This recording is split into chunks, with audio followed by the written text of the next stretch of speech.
नमस्कार, मैं अशोक कुमार पांडे। स्वागत है आपका टीसीएच पर। आज मार्च का आखिरी दिन है और कल की रात इतना कुछ हुआ है मिडिल ईस्ट में जो पूरे के पूरे हालात को हो सकता है बदल के रख दे। सारी डिटेल्स पर आऊंगा, लेकिन उसके पहले इतिहास की एक कहानी। बात है 1622 की।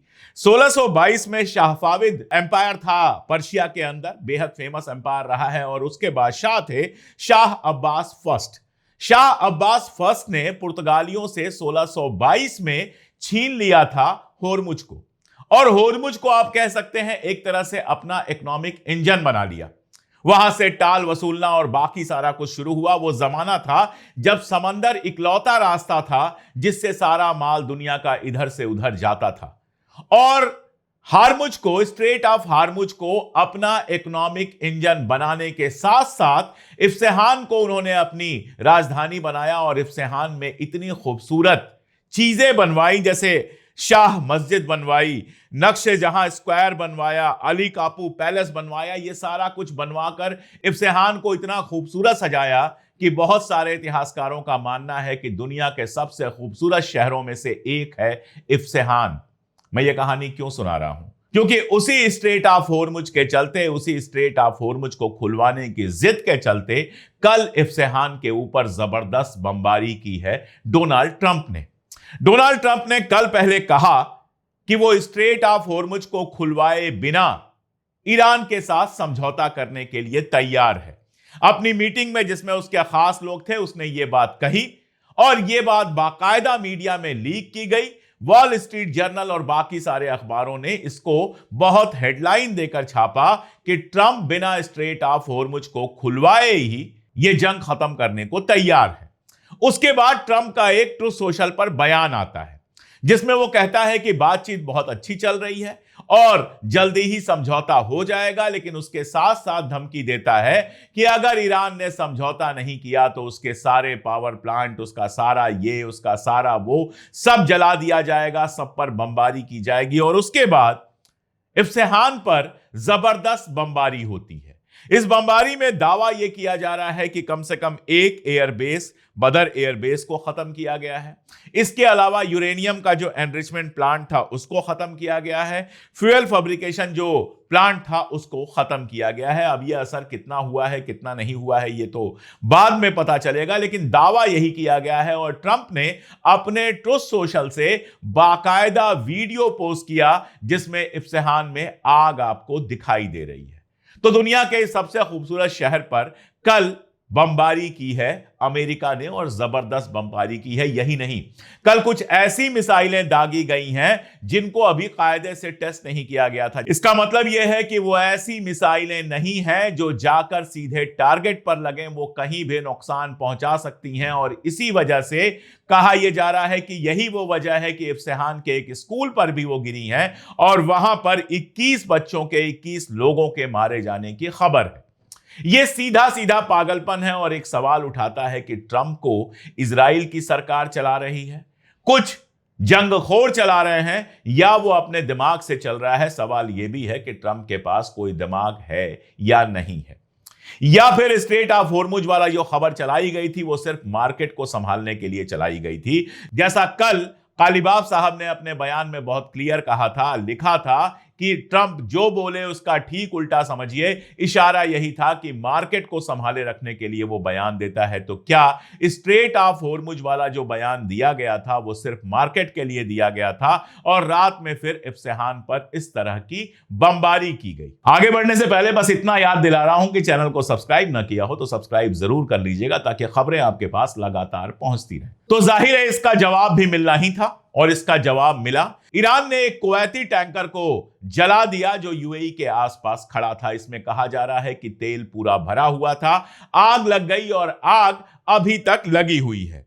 कल जो हाइफा के ऊपर हमला हुआ था, अब क्लियर हो गया है कि बजान ऑयल रिफाइनरी जो हाइफा की है उसको जलाया गया है, उसके ऊपर मिसाइल सीधी टारगेट हुई है। और बजान ऑयल रिफाइनरी जो सबसे बड़ी रिफाइनरीज में से एक है इजराइल के, वो अभी तक जल रही है। इसके अलावा यूएई में एक हमला किया गया है अल दारफा एयरबेस पर, जहां ईरान का दावा है कि सिविलियंस के कपड़े पहनकर अमेरिका की आर्मी के 200 से ज्यादा लोग थे और उस ठिकाने पर हमला किया गया है। अगर ईरान की जिम्बाब्वे की एम्बेसी को देखें तो उसने दावा किया है कि 1000-1500 अमेरिकी और इतने ही इजरायली अभी तक मारे जा चुके हैं। इसके अलावा लेबनान की तरफ से हिजबुल्लाह ने हमला किया। इजराइल के अखबार इस बात को मान रहे हैं कि 4 सैनिक कम से कम उनके मारे गए हैं। 3 की तस्वीरें छापी गई हैं, चौथे की तस्वीरें नहीं छापी गई हैं, जबकि हिजबुल्लाह और ईरान का दावा है कि इससे कहीं ज्यादा सैनिक मारे गए हैं। इसके अलावा भी हमले हुए हैं। अगर वॉल स्ट्रीट जर्नल को आप देखें तो वो ये बताता है कि दुनिया भर में हीलियम की सप्लाई जो है वो पूरी तरह से चोक हो गई है। हीलियम की सप्लाई नहीं मिल रही है, जो एआई को चलाने के लिए बहुत जरूरी है, यानी जंग लंबी खिंची तो जो एआई का ये पूरा तमाशा बना हुआ है, जिसका इस्तेमाल जंग में भी किया जा रहा है, एआईज ब्लॉक हो सकती हैं क्योंकि हीलियम की सप्लाई लगातार चोक है। और इन सब के बीच स्ट्रेट ऑफ होर्मुज अभी भी पूरी तरह से बंद है। ईरान ने कुछ जर्नलिस्ट को, कुछ पत्रकारों को यह छूट दी कि जाकर देखो स्ट्रेट ऑफ होर्मुज बंद है या नहीं है, क्योंकि अमेरिका कई बार दावा कर रहा है कि स्ट्रेट ऑफ होर्मुज पूरी तरह से बंद नहीं है और ईरान का दावा फर्जी है। तो ये पत्रकार स्ट्रेट ऑफ होर्मुज में गए और वहां से इन्होंने रिपोर्ट किया कि स्ट्रेट ऑफ होर्मुज पूरी तरह से ईरान के कंट्रोल में है। वर्ल्ड ऑर्डर बदल रहा है और ईरान से स्ट्रेट ऑफ होर्मुज छीन पाना आसान नहीं है। और इसके बीच में स्ट्रेट ऑफ होर्मुज पर ईरान ने एक नया कानून बनाया है, अपनी संसद में एक नया कानून पास किया है। इसमें पहली बात तो यह है कि जो टॉल सिस्टम लगेगा स्ट्रेट ऑफ होर्मुज में वो रियाल में लगेगा, यानी ईरानी करेंसी में आपको टॉल देना पड़ेगा। ना यूरो में, ना युआन में, ना डॉलर में, आप सिर्फ और सिर्फ ईरानी करेंसी में दे सकते हैं अपना टॉल। दूसरा, अमेरिका और इजराइल के जो वेसल होंगे वो पूरी तरह से बैन होंगे, उनको टॉल देकर भी यहां से गुजरने नहीं दिया जाएगा। तीसरा, स्ट्रेट ऑफ होर्मुज पर पूरा मालिकाना ईरान का रहेगा। और चौथा, जो भी देश, जो भी मुल्क ईरान के ऊपर सैंक्शन लगाएंगे उनके भी जो वेसल होंगे उनको भी स्ट्रेट ऑफ होर्मुज से गुजरने नहीं दिया जाएगा। यानी आप ईरान के ऊपर सैंक्शन लगाएंगे तो पलट के ईरान आपके ऊपर सैंक्शन लगाएगा कि आप स्ट्रेट ऑफ होर्मुज से गुजर ही नहीं सकते। ये नए नियम बनाए गए हैं और कहा गया है कि इनका एक कानूनी फ्रेमवर्क ओमान की गवर्नमेंट के साथ मिलकर बनाया जाएगा। जो लोग मिडिल ईस्ट के नक्शे से परिचित हैं, जानते हैं मिडिल ईस्ट के नक्शे को, वो इस बात को जानते हैं कि स्ट्रेट ऑफ होर्मुज के एक तरफ ईरान है और दूसरी तरफ सी ऑफ ओमान है, यानी ओमान के नियंत्रण वाला, ओमान के कब्जे वाला इलाका है। तो जाहिर है स्ट्रेट ऑफ होर्मुज पर जो भी नियम बनेगा उसमें ओमान को भी शामिल करने की बात कर रहा है ईरान। अब अगर ट्रंप के बयान को दोबारा देखें तो यह बिल्कुल संभव हो सकता है कि ट्रंप ये सोच रहा हो कि इस जंग से बाहर निकलने के लिए स्ट्रेट ऑफ होर्मुज की जिद कोई खास फायदेमंद नहीं है। मैं ये बात क्यों कह रहा हूं? क्योंकि कल मार्को रूबियो का भी बयान आया है और मार्को रूबियो कोई ऐसा दूध का धुला नहीं है। आप जानते हैं कि वो इजराइल के उतने ही करीब है जितने बाकी लोग। उसका जो बयान आया है, डिफेंस सेक्रेटरी मार्क रूबियो का जो बयान आया है, वो क्या कहता है? वो कहता है हमारे 4 एम हैं इस जंग के। वैसे तो ईरान और इजराइल के जो असली एम थे रेजीम चेंज से लेकर, मैं बता दूं कि ईरान में कोई रेजीम नहीं है, ईरान में कोई खानदानी शासन नहीं चल रहा है। रेजीम तो सऊदी अरबिया में है, रेजीम तो बाकी सारे अरब मुल्कों में है जहां एक खानदान कब्जा करके बैठा है पूरे मुल्क पर। ईरान में एक सरकार है जो डेमोक्रेटिकली चुनी जाती है। यह बात समझनी चाहिए। दुनिया भर के अखबार जब रेजीम कह रहे हैं, मैंने भी सैकड़ों बार रेजीम कहा होगा, लेकिन कल मेरी समझ में आया कि रेजीम कहना भी उनकी चाल में फंसना है। वहां पर कोई रेजीम नहीं है, वहां पर सरकार है। वैसे ही जैसे हिंदुस्तान में सरकार है, पाकिस्तान में सरकार है, अमेरिका में सरकार है, कनाडा में सरकार है, इंग्लैंड में सरकार है। खैर, तो जो पहला एम था उनका कि वहां की सरकार को, वहां के सिस्टम को पूरी तरह से बदल दें, वो तो नहीं कर पाए। अब जो एम है वो सुनिए, डिस्ट्रक्शन ऑफ एयरफोर्स। ईरान के पास कभी बहुत मजबूत एयरफोर्स नहीं रही है। ईरान ने कभी एयरफोर्स डेवलप करने के बारे में सोचा ही नहीं। खैर, दूसरा डिस्ट्रक्शन ऑफ नेवी। तीसरा destruction of missile launching capabilities, यानी मिसाइल लॉन्च जहां से होते हैं उन क्षमताओं को, मिसाइल लॉन्चर्स को खत्म कर देना। और चौथा एम बनाया कि ईरान की फैक्ट्रीज को खत्म कर देना। अब चाहे फैक्ट्रीज को खत्म करने की बात मार्क रूबियो कर रहे हो या ईरान के पावर प्लांट्स पर हमला करने की बात ट्रंप कर रहे हो, आप देखेंगे यूनाइटेड नेशंस के हिसाब से ये दोनों वार क्राइम है, यानी सीधे सीधे खुल के वो वार क्राइम करने की बात कर रहे हैं। 2 मिनट के लिए इसको छोड़ देते हैं। लेकिन रूबियो के जो आप बयान देखते हैं, रूबियो का जो लक्ष्य देखते हैं, एम देखते हैं इस जंग को लेकर, उनमें कहीं स्ट्रेट ऑफ हॉर्मुज को खुलवाना शामिल नहीं है। और इसी के साथ जोड़ के देख लीजिए, ट्रंप जब यह कह रहा है कि willing to end the war without opening strait of Hormuz, यानी जंग खत्म करने को हम तैयार हैं स्ट्रेट ऑफ हॉर्मुज को खुलवाए बिना। और इसके साथ इजराइल से आ रहे लगातार बयान देखिए, जिसमें आईडीएफ कहता है कि हमले लगभग हम कंप्लीट कर चुके हैं। और पिछले 2-3 दिन देखिए, जिसमें अमेरिका और इजराइल ने ईरान के इंफ्रास्ट्रक्चर पर हमला किया है, जिसके बदले में ईरान ने पलटकर अरब मुल्कों, जो अमेरिका सपोर्टेड अरब मुल्क हैं, उनके स्ट्रक्चर पर हमला किया है और इजराइल के स्ट्रक्चर पर लगातार हमला किया है। इन सब को जोड़कर ऐसा लगता है कि शायद ट्रंप इस जंग से बाहर निकलना चाहता है। अब वो निकल पाएगा नहीं निकल पाएगा ये हम नहीं जानते। हम जानते हैं कि पाकिस्तान में कल 4 मुल्कों की मीटिंग हुई थी, जिसमें टर्की, इजिप्ट, सऊदी अरबिया और पाकिस्तान शामिल थे। इनके फॉरेन मिनिस्टर शामिल थे।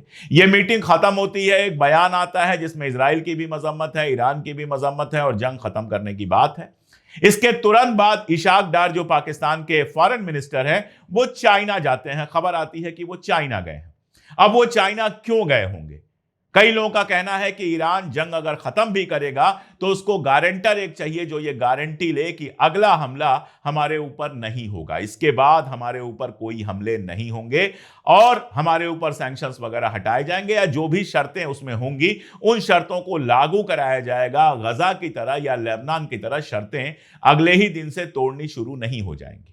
यह गारंटी चाइना ले सकता है। एक बात तो यह हो सकती है कि इसके लिए इशाक डार गए हों कि अगर इन शर्तों पर बातचीत होती है और कोई डील होती है तो क्या आप उसकी गारंटी लेने को तैयार हैं। और दूसरी बात यह हो सकती है कि इशाक डार चाइना को रिपोर्ट करने गए हों, क्योंकि आप जानते हैं पाकिस्तान अगर अमेरिका के बिना नहीं चल सकता तो चाइना के बिना भी नहीं चल सकता। पाकिस्तान चाइना को नाराज करने का खतरा नहीं उठा सकता।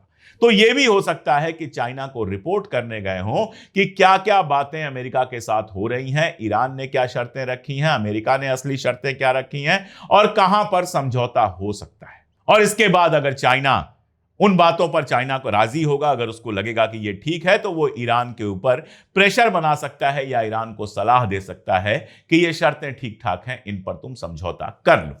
क्या है कैसे है ये तो बाद में पता चलेगा, लेकिन ये 2 पॉसिबिलिटीज हैं इशाक डार के चाइना जाने की। तो एक बात तो मैं आपसे कहूं कि पर्दे के पीछे बहुत कुछ चल रहा है जो हमको आपको नहीं पता है। लेकिन असल सवाल यही है कि इजराइल नहीं चाहता है जंग खत्म हो और ट्रंप इजराइल के इशारों पर नाचता है। तो जब भी कोई इस तरह की सीज़फायर की बात होगी तो नेतन्याहू उसमें फंदा डालने की कोशिश करेगा। आप सोचिए, एक तरफ अमेरिका कह रहा है कि हम जमीनी हमला करेंगे ईरान के ऊपर, और दूसरी तरफ नेतन्याहू यानी कि इजराइल कह रहा है कि हमारे सैनिक उसमें नहीं जाएंगे। ईरान से खतरा इजराइल को है, लड़ाई सारी इजराइल की वजह से हो रही है, लेकिन इजराइल के सैनिक ईरान में कदम नहीं रखेंगे क्योंकि नेतन्याहू कायदे से जानता है कि वैसे ही उसके सेना में बवाल चल रहा है। उसके आर्मी का चीफ कह चुका है कि हमारे सैनिक थक गए हैं। लेबनान में लगातार उसके सैनिक मारे जा रहे हैं और अगर ईरान गए उसके सैनिक तो लौट कर वो बॉडी बैग में ही आएंगे, अपने पैरों पर चलकर तो नहीं आ पाएंगे। और ईरान इस बात के लिए मुतमईन है कि अगर आप जमीन पर उतरते हैं हम तैयार हैं, हम अपने तरीके से जंग लड़ेंगे। अब जीत हार बात की बात होती है, लेकिन ये जिद और ये कॉन्फिडेंस ही अपनी बड़ी बात है कि ईरान अभी भी 1 महीना बीत जाने के बाद भी लड़ने को तैयार है। अब कल एक खबर आई थी जो थोड़ा सा चौंकाने वाली खबर थी, थोड़ा सा परेशान करने वाली खबर थी। खबर यह थी कि कुवैत के डीसैलिनेशन प्लांट पर हमला हुआ है। कुवैत के डीसैलिनेशन प्लांट पर हमला होना मतलब अगर कुवैत का डीसैलिनेशन प्लांट बंद हो जाता है तो कुवैत के पास पीने के लिए पानी नहीं बचेगा। और कहा यह गया कि ईरान ने कुवैत के ऊपर डीसैलिनेशन प्लांट पर हमला किया है। देखिए, ईरान के वाटर प्लांट पर हमला हुआ है, यह सही है, लेकिन उसके बावजूद मैं कहता हूं कि डीसैलिनेशन प्लांट पर ईरान शायद इतनी जल्दी हमला नहीं करेगा।